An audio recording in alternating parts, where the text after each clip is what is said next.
ప్రధాని నరేంద్ర మోడీ ఈ నెల 8వ తారీఖున విజయవాడలో ఏదైతే ఆయన కోసం ట్రైల్ వేశారు బెంచ్ సర్కిల్ దాకా అన్నటువంటి పాయింట్ ఇంతకుముందు చెప్పుకున్నాం. అసలు ఏంటి ఆయన పర్యటన షెడ్యూల్ అన్నటువంటిది కూడా చెప్పుకున్నాం. అయితే ఆ పూర్తి పర్యటన షెడ్యూల్కి సంబంధించి నడుస్తోంది. ఇప్పుడు 7, 8 తారీఖుల్లో 2 రోజుల పాటు ప్రధానమంత్రి నరేంద్ర మోడీ సమయం ఇచ్చారు. రాజమండ్రి లోక్సభ ఎన్డీఏ అభ్యర్థి పురంధేశ్వరికి మద్దతుగా 7వ తారీఖు సాయంత్రం 3:30 గంటలకి వేమగిరిలో ఏర్పాటు చేసే బహిరంగ సభలో మోడీ ప్రసంగిస్తారు.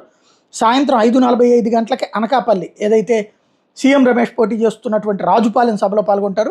8వ తారీఖు సాయంత్రం 4 గంటలకి పీలేరు సభలో ఏదైతే కిరణ్ కుమార్ రెడ్డి మాజీ ముఖ్యమంత్రి పోటీ చేస్తున్న నియోజకవర్గంలో పాల్గొంటారు.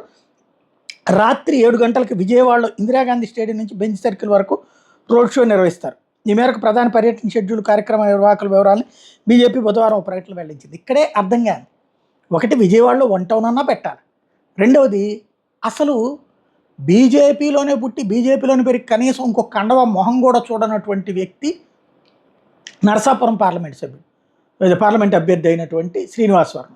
ఆయన నియోజకవర్గంలో ప్రచారం చేయట్లేదు. విజయవాడలో పోననుకుంటే ఈయన దగ్గర సుజనా చౌదరి నియోజకవర్గంలో జరగాలి, అక్కడ పెట్టట్లేదు. మరి అసలు ఈ ప్లాన్లు చేస్తున్న వాళ్ళు ఎవరు?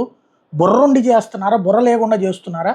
అంటే బయట నుంచి వచ్చి పార్టీలో ఉన్నారు, సరే వాళ్ళు పార్టీ నాయకులే కాదని చెప్పను నేను, కానీ వాళ్ళకి ఇచ్చిన ప్రాధాన్యత పార్టీని నమ్ముకుని ఉన్నటువంటి వాళ్ళకి ఇయ్యరా? కనీసం ఇప్పుడు అనపర్తిలో ఎట్లాగూ పోయింది ఏకైక కార్యకర్త అనుకున్నా, మిగిలిన శ్రీనివాస్ వర్మకి ఇవ్వకపోవడం ఏంటి అన్నటువంటి అర్థం కానటువంటి పరిస్థితి.